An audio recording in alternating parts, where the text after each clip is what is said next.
spoken about finding different ways to win, and they're a hot team that play a lot of attacking rugby. So we knew we were going to have to be good, and probably don't think the scoreline was a reflection of the battle of the game.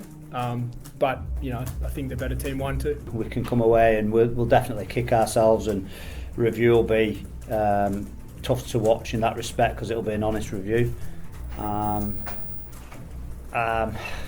I think the intent in our defence and our detail in attack probably, I know for a fact that they're them two major factors to why we put ourselves in a position where we were always trying to rescue a situation rather than control a situation.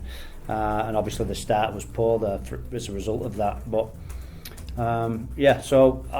likewise, if we'd have nicked it and took the win, we wouldn't have walked out of here and creeped out. We'd have walked, proud and as we'd have earned it as well. So I don't think it was particularly a good game. I think there was about 25 errors in there. I don't think either side were great.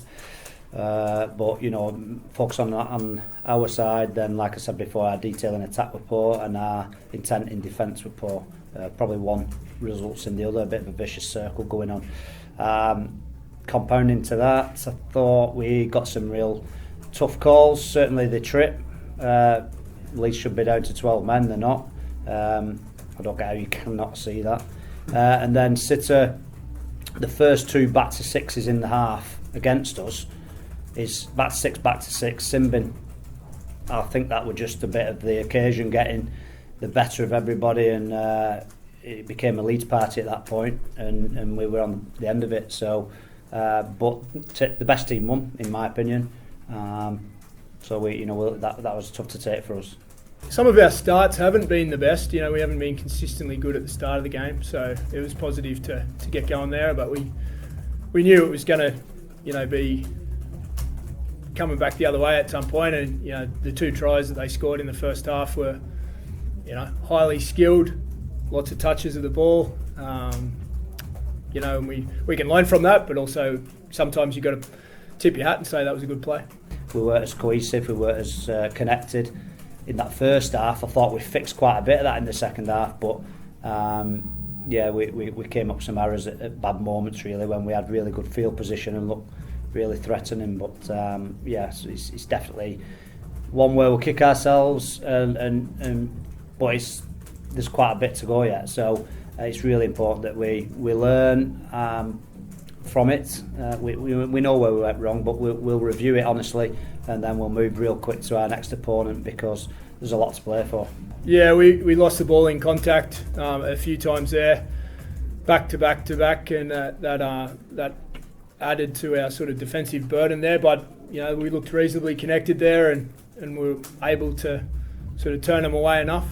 There's so many fighting for the last two spots, if you like. At this point, I think we're 2 points behind fifth, so we won't be giving up, anytime soon. That's not in our DNA at all. I don't think in most teams it would be in theirs either. So we'll just go on to our next job, and all it means is that Leeds have put destiny in their own hands now, and that's the position we were in before the start of the game, and we'll try and regain that when we go about our business next week. We dodged a few bullets, to be fair. They poked their nose through more than we'd like, but again, they're a highly skilled team that are backing themselves, and they've got a lot of belief in what they're doing.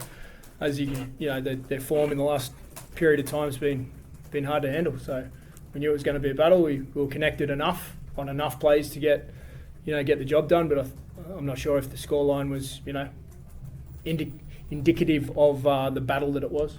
Absolutely, and I asked him this question, so he said it's because he'd give 2 set restarts and this was a third, but this is a new one on me, that 3 set restarts and you're in the sin bin.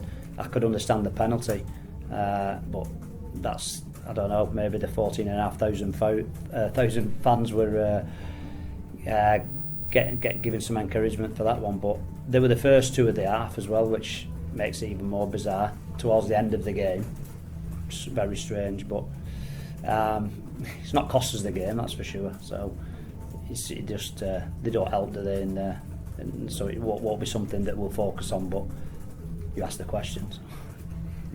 My sickness or disease is that I'm chasing a perfect game, perfect performance. And I know it'll never come, but that's my weekly challenge, is to do my best to prepare as well as we can, to play as well as we can. It's a weekly quest to chase 2 points. Every game's massive, and obviously we're playing Huddersfield third, so the big spenders, if you like. So we've got a tough challenge, but we look forward to it. We've played well today. We've played pretty consistent, I think, over a period of time. We haven't been at our best every week, which never going to be. We're in a position where we've got control over the situation, so that's better than the opposite. But it's on to the next for me.